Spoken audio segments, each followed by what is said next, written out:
This bulletin proudly brought to you in association with Alex Campbell's Menswear.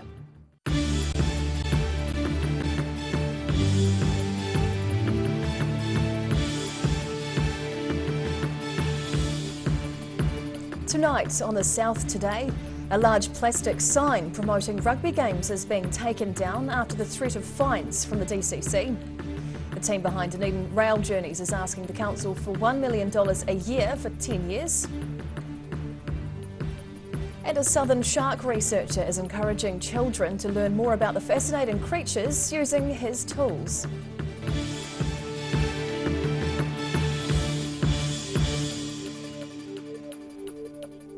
Kia ora, good evening, I'm Hannah Wilkins. After 3 years of advertising Highlanders games and giving away free match tickets, a Dunedin businessman says he's been asked to take his sign down without explanation. Automotive Solutions Maori Hill owner Greg Stevenson Wright took the sign in question down recently.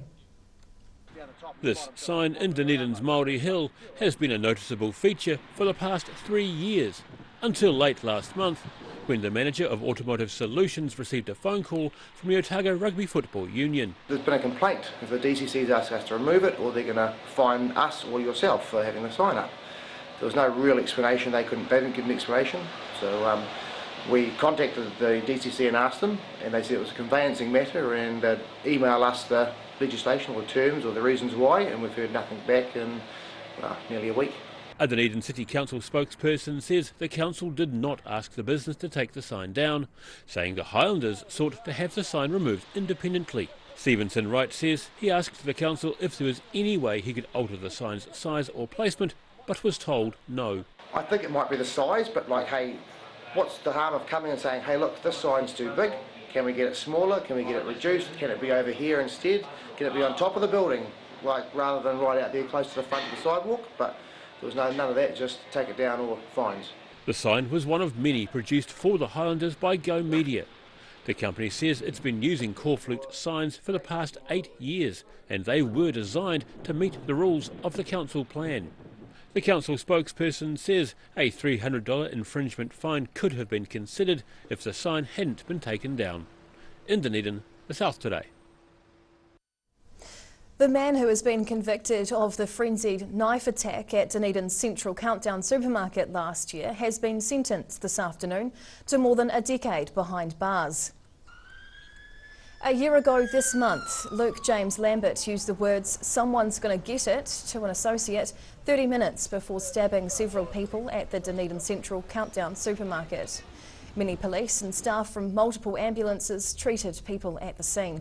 Justice Jonathan Eaton sentenced Lambert in the Dunedin High Court this afternoon to 13 years in prison. Justice Eaton described the attack as violence rarely seen in New Zealand. Lambert pled guilty to the attack last December. Dunedin City councillors were asked at yesterday's annual plan hearings to help bail out the Tyree Gorge railway line. Otago Excursion Train Trust Chairman Murray Schofield says the tourist venture is a major drawcard for visitors to the city. This trip has become one of the key reasons cruise ships call to Port Chalmers, which has brought added wealth to our region. There is also no doubt that there is strong support in the community for the train to continue. As with all railways, the maintenance cost is significant, and a budgeted investment will need to be spent on the Tyree Gorge track to ensure that its assets are able to be utilised to their fullest extent. Schofield estimates that about $10 million across 10 years should be enough for the railway's upkeep. 2 people were injured in a 3-car crash on State Highway 1 south of East Tyree this morning. Police say emergency services were called about 9:30 in the morning after 3 cars collided in a nose-to-tail incident between Riccarton and Gladfield roads. The northbound lane was blocked and traffic was diverted down Riccarton Road East. Fire and Emergency New Zealand crews helped extract 1 person from their car using rescue equipment. 2 patients were treated and transported to Dunedin Hospital in a moderate condition. A Dunedin-based shark researcher is encouraging school groups and the general public to help research these often misunderstood sea creatures. People are invited to help with analysing underwater video data and report any shark encounters when out and about off our coastlines. Fascinating creatures of the deep. There are around 70 species of sharks in New Zealand waters. They range from the tiny pygmy shark to the giant whale sharks. The most well known are the large predator sharks such as mako and the great white.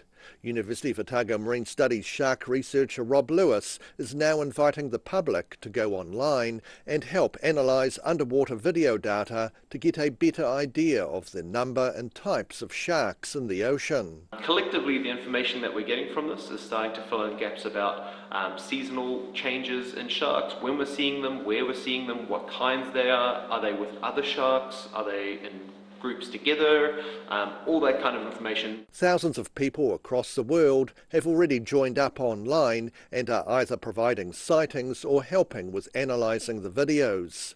The data gathered is made available to the public for use in everything from school projects and by conservation groups. Running since 2019, the project is called Shark Spy, with hundreds of New Zealand school pupils already involved. We'll plan a day, we'll go out on the boat, we drop baited underwater video cameras to see what kind of sharks or what other kind of life might be in the area. And then we go back to the classroom or back to the group, and we sit down and we go through that data collectively together. Lewis says one sighting by itself isn't very useful scientifically, but if everyone contributes a little bit, the massed data becomes valuable in knowing what's happening to shark populations. There are going to be fluctuations over time, and so it's keeping up with some changes that we might be seeing. Are we seeing new species that we haven't seen before, or is one more prevalent this year than previously? Lots of those little things, all trying to fit together, that this information really helps with. The Shark Spy project is accessible to all through a website called zooniverse.org. In Dunedin, the South Today. Whai Yakane, still to come on the South Today. Queenstown locals weigh in on their thoughts for a spelling change for their nearby lake. And how could a river in Christchurch answer your call when you need to vent? We'll let you know after the break.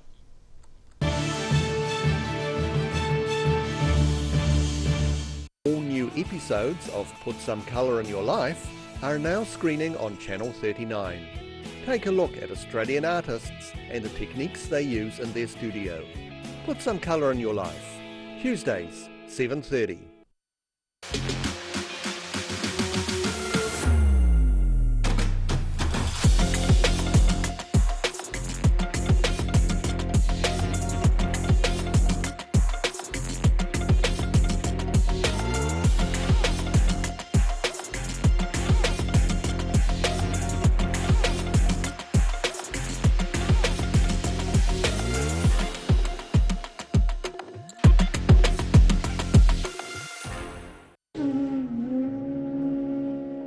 Every day the team at Gillian supports grieving families at their time of need, from answering your questions to organising a farewell that reflects the wishes of your loved one. We can help. Call Gillian's today.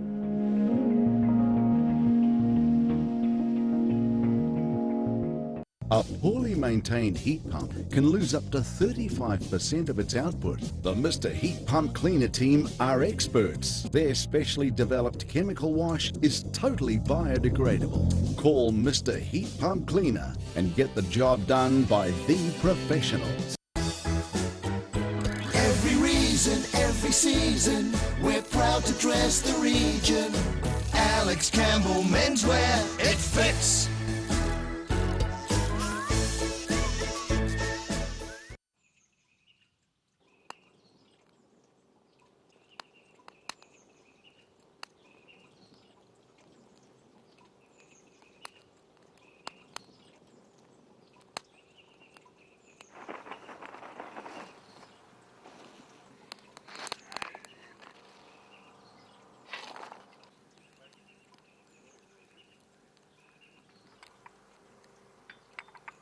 Shall I make some scones?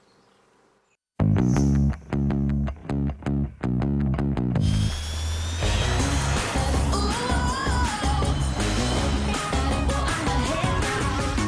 Spark your joy with jazz, the next generation from Honda. Hi, we're Age Concern Otago. Age Concern Otago hosts a multitude of social activities, including little walks.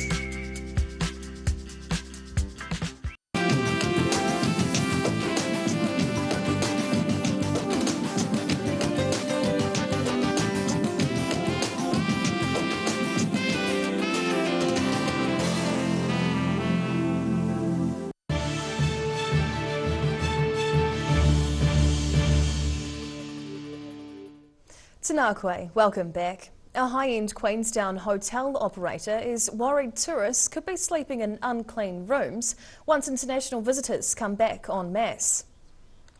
Hilton Queenstown General Manager Chris Amon fears some establishments will not have enough staff to keep rooms clean. He says occupancy levels are being restricted by accommodation providers due to a shortage of staff to service rooms. Amon says while the country's record low unemployment rate at 3.2% is seen as positive, it's a hindrance when so many businesses are desperate for staff. Many of the heritage roses at Dunedin's Northern Cemetery are bouncing back or recovered after a chemical mishap in 2016. Members of Heritage Roses Otago have been tending to the historic plants and say through TLC some are healing well. In 2016, a mystery substance severely damaged some of the 100-year-old roses at Dunedin's Northern Cemetery. However, Heritage Roses Otago says the plants which could be saved are now in good health more than 5 years down the track. We have managed to find most of the roses that we lost. It was 2016, and now they're the ones that have recovered are looking pretty good. We've done a lot of work on them, and mainly with fertiliser and careful pruning. Group members are at the historic cemetery gardens taking care of pre-winter pruning. Heritage Roses Otago convener Fran Rawling says some of the plants have been in the ground for 120 years, and their organisation is celebrating being just 100 years younger than that. We're also celebrating 20 years of working here, so it's a long-term project. Rawling says some of their roses are extremely rare, so they take measures to ensure the survival of the precious plants. What we do is when we find a rose and propagate it and grow it on, we put one of the plants in here to act as a mother plant, and then we can take propagation material off that rose down the track to ensure that the rose stays around. Heritage Roses Otago hosts working bees on the first Monday of each month up at Northern Cemetery. In Dunedin, the South Today. A 10-day light festival is set to return to Christchurch midwinter. The event was held for the first time in 2021 and organisers are planning to build on last year's success. They say this year will feature never-seen-before lighting installations, illuminated artworks and immersive experiences.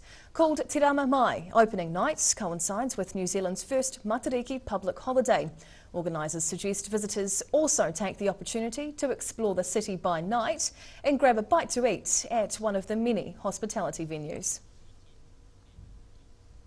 Ngāi Tahu has announced it will push on with an application to officially add an H to the name Wakatipu, or perhaps more accurately, Wakatipu. The Otago Daily Times hit the streets in Queenstown to ask people their thoughts on the proposed change in spelling of the word. Ngāi Tahu is pushing on with an application to officially add an H to the name Wakatipu. The iwi says the aim is to have the name recognised by wider New Zealand and restore mana to the original name, which has always been Whakatipu Wā Māori. Opinion on the streets of Queenstown and Frankton to the proposal is mixed. No, I'm all for the H. I think it's, it should be corrected, and it's been way too long, basically. Yeah. I'm not too sure how I feel about it, but it definitely sounds better than Wakatipu, so why don't we give it a go? I think it would be appropriate. I think it would be a good change. I think it would be something that would be advantageous to the region and its roots. Well, it does stick with the Maori tradition, but it just sounds kind of funny. And it's just one letter, not a big deal. And yeah, I think it's a good idea. especially when it comes to place names, because it was their country. So it should be the correct spelling. In Queenstown, the South Today. 12 telephones have been installed on Christchurch riverbanks to let people talk their worries away. The art installation is designed to help people's well-being, with the river listening to what they have to say without any judgment. Hello, are you there, mate? These phones are part of a short-term art installation by Flourish, the group behind the River of Flowers earthquake project along Christchurch's rivers. The group has installed a dozen colourful telephones, which they're inviting people to use, talk to the river and let their worries float away. The idea was inspired by the story of a grieving man in Japan who set up a phone booth to talk to his missing relatives after the devastating 2011 Japanese tsunami. The public can come along and pick up the phone and tell the river their worries, or speak to a loved one that they may have lost or that they find it hard to talk to or face to face, and they can just have a wee chat out in nature and let the river float away with all their problems. The 12 recycled phones and tables have been placed at the regular River of Flowers sites along the Avon and Heathcote rivers, and the new project's been well received. It's been great so far. Yeah, we've had lots of people saying that they've actually used it for their purpose, and spoken to people who they wish they could talk to in person. She believes it's a fun way to do something meaningful, as not everybody has someone to talk to, and says the river will listen without judgment. Unfortunately, so far, 5 of the 12 phones have either been broken or simply disappeared. But Bamford says she has plenty more to replace them with as the exhibition heads into its final week. In Christchurch, the South Today. Whai Yakane. After the break on the South Today, NASA get ready to launch from Central Otago this month, and we'll take a look at the weather across the South Island.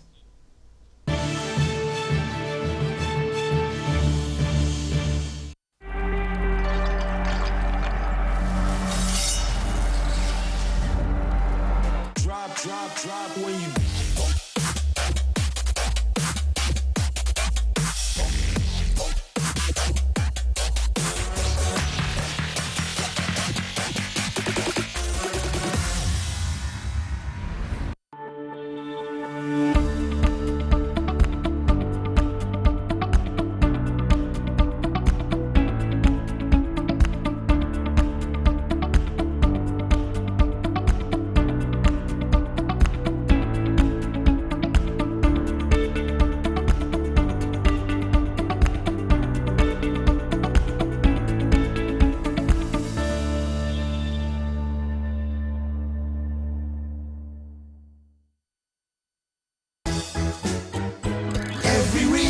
every season, we're proud to dress the region.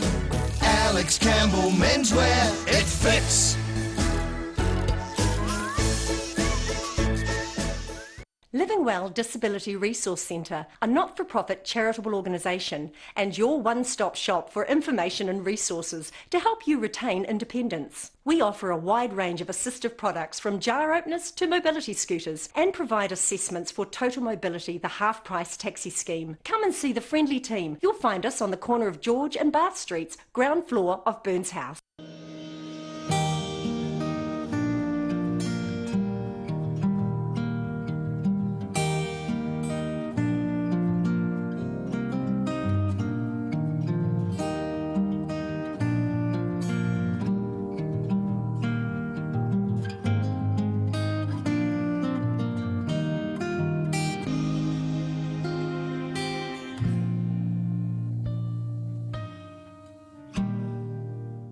MTF Finance can help you turn the key on your next vehicle with a loan made just for you. TCs and lending criteria apply.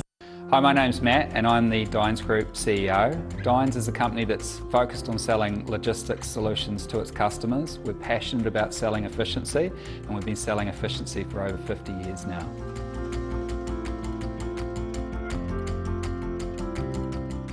All new episodes of Put Some Colour in Your Life are now screening on Channel 39.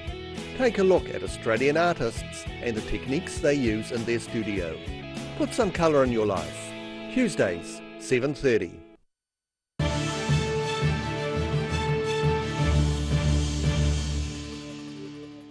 Tēnā koe, welcome back. Environment Southland says changes to intensive winter grazing rules will make it more practical for councils and farmers to apply and comply with the new standards. In previous years, environmental activists have posted images of muddy paddocks and cows giving birth to calves while stuck in the mud. 2 years ago, Environment Southland set up an advisory group which gave recommendations around pugging and re-sowing dates, which have been taken on board. The updated regulations will come into effect from November and will not impact this year's winter grazing season. NASA staff have arrived back in Wanaka after 2 years away due to closed borders. The scientific team are hoping to launch a car-sized telescope into the stratosphere later this month. Happy to be back in the calm, clear skies of central Otago. 5 civil servants and 20 contracted technicians have returned to Wanaka to resume with launching NASA's super pressure balloon into the stratosphere. The balloon provides an easy way of getting heavy scientific equipment to the edge of space, more than 30 kilometres above the Earth's surface. As it rises into the sky, it encounters a thinning atmosphere, and the balloon expands to about the size of Dunedin's Forsyth Bar Stadium. Caitlin Berth of NASA says the balloon is fitted out with numerous cameras to allow them to keep an eye on the equipment as it climbs into the stratosphere. We've got cameras that are looking inside the balloon, and we've got cameras, actually you can kind of see on the flight cable, that little white 3D printed box there will actually be looking back at the base of this, so that we can see how the tendons are being loaded as it pressurizes. NASA first launched from Wanaka 7 years ago after deciding the town's airport was the perfect spot from which to launch balloons for long-duration flights. When COVID-19 started closing borders in 2020, NASA staff raced against the clock to pack up and get home to the United States, with some on the last flight out of New Zealand. Now that they're finally back, they hope to launch a car-sized telescope into the stratosphere later this month. In Wanaka, the South Today. And now recapping tonight's top stories on the South Today.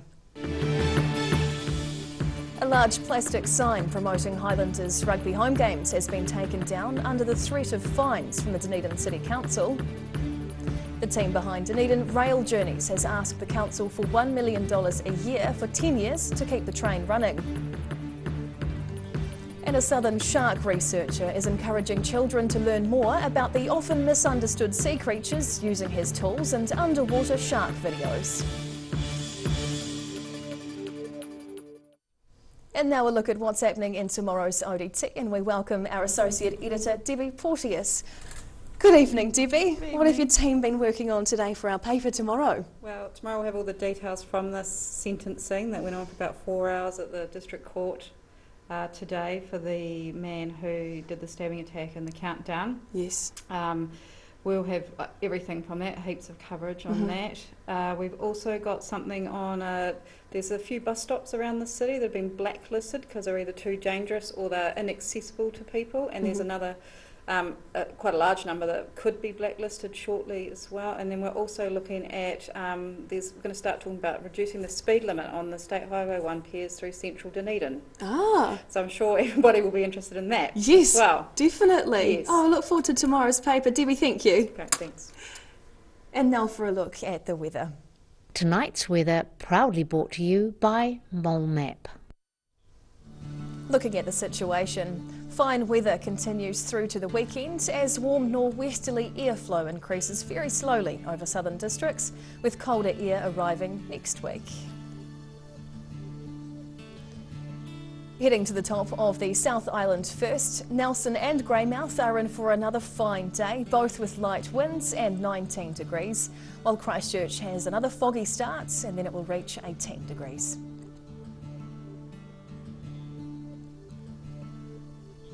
To our southern towns next, Balclutha and Lumsden will enjoy 18 degrees tomorrow with northerlies and high cloud.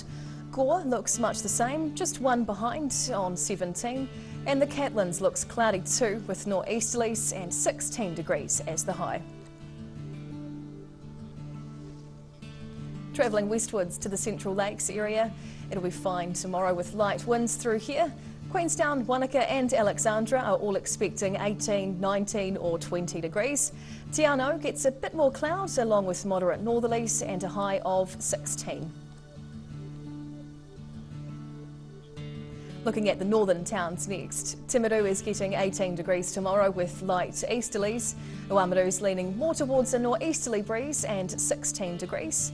Omarama and Twizel will be having another lovely day tomorrow, up to 20 and 21 degrees with light winds. Down to Dunedin, it'll be fine and cool tonight, dropping down to 7 degrees. Tomorrow looks mostly fine and sunny with cool afternoon northeasterlies, up to 16 and down to 9. Thursday brings more sun and a northerly change, reaching a high of 18 degrees and again down to 9. And lastly to Invercargill, it'll be fine with light winds and an overnight low of 8 degrees. Tomorrow looks fine with high clouds, up to 16 and down to 11. And the nor'westerlies hang around for Thursday too. By numbers it'll reach 17 as the high and drop to 12 degrees. That's the news this Tuesday. For the latest news and videos from the southern region, head online to odt.co.nz and you can follow Channel 39 on YouTube to catch our news bulletins on demand. Nō reira, kia pai te pō, ka kite anō.